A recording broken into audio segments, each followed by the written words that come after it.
Après une longue période de commercialisation, le Volkswagen Tiguan tire enfin sa révérence. Ses 9 ans de carrière se sont traduits par un succès commercial, mais au fil du temps, la concurrence devenait rude. Le constructeur allemand a réagi, voici donc le nouveau Tiguan 2. Reposant sur la plateforme modulaire MQB du groupe, cette nouvelle génération affiche des dimensions bien plus généreuses qu'auparavant. Long de 4,49 m et large d'1,84 m, soit respectivement 6 et 3 cm de plus, il gagne en stature et troque sa silhouette ronde contre un style plus masculin. La face avant qui gagne en caractère réinterprète les derniers codes stylistiques du constructeur, des lignes horizontales qui élargissent visuellement l'ensemble. Les feux sont à LED sur les finitions hautes ou proposées en option. Plus dynamique, le profil est souligné par un pli de carrosserie qui traverse les poignées de porte.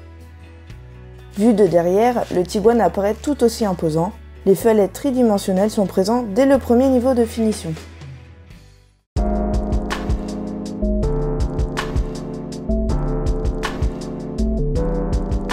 Bienvenue à bord du nouveau Tiguan. Alors on fait face à une planche de bord qui nous rappelle celle de la Golf, une présentation très sérieuse, la qualité des matériaux est excellente et agréable au toucher et c'est bien assemblé.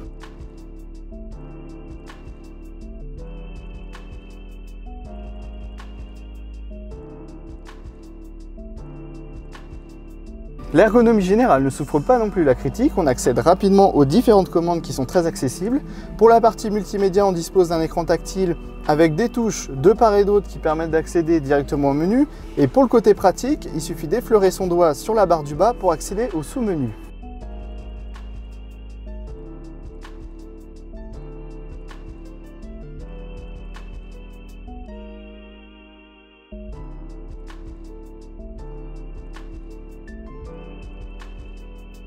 Avec un empattement plus long de 7,7 cm, le nouveau Tiguan soigne particulièrement bien les passagers arrière. L'espace aux jambes et la garde au toit sont conséquents, les sièges peuvent s'incliner et coulisser.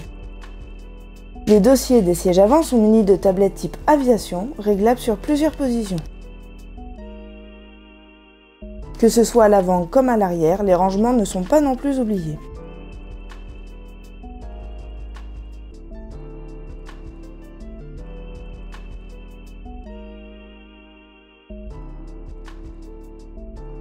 Avec son volume de chargement compris entre 520 et 650 litres, le coffre place le Tiguan dans le haut du classement.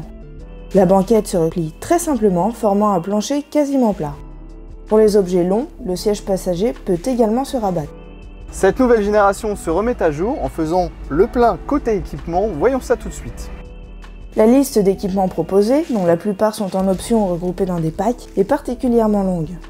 Depuis le poste de conduite, le conducteur peut consulter les informations du véhicule, depuis un affichage tête haute ou à travers un tableau de bord numérique. La carte de navigation peut être étendue, les centres des contours, eux, sont personnalisables.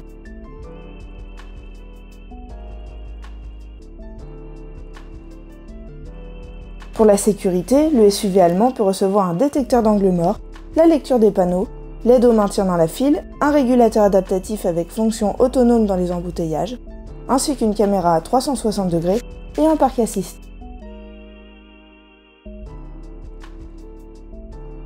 Pour clore le spectacle, un assistant aux manœuvres est prévu pour les personnes souhaitant tracter une remorque ou une caravane.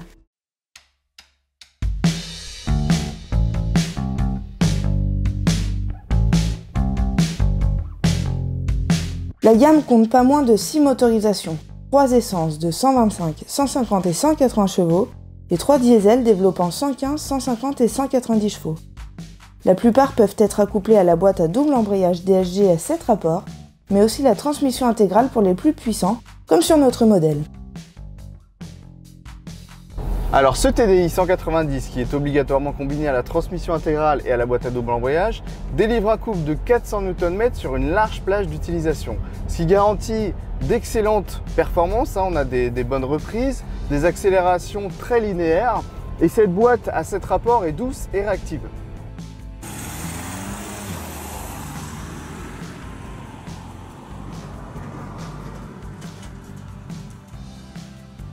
Les consommations ne sont pas non plus déraisonnables pour autant. On a enregistré une moyenne d'un peu plus de 7 litres sur autoroute et entre 6 et 7 litres sur voie rapide. Parmi la nombreuse liste d'options qu'on retrouve à l'achat, il y a l'amortissement piloté qui sur notre modèle nous a vraiment satisfait. Alors il y a différents modes de conduite, hein. Vous avez confort, normal, sport. Vous pouvez également choisir vous-même les différents réglages via un mode individuel. Personnellement, nous avons privilégié le mode confort en ville, où la voiture filtre parfaitement toutes les irrégularités, hein, très appréciable notamment sur les dodanes. Et puis, alors sur route, on a plus privilégié le mode normal, voire le mode sport, qui raffermit un peu justement cet amortissement. Globalement, un très bon niveau de confort et une grande polyvalence, puisque au niveau du comportement routier, on a des très bonnes prestations. La voiture vire à plat, vraiment elle a des grandes qualités dynamiques.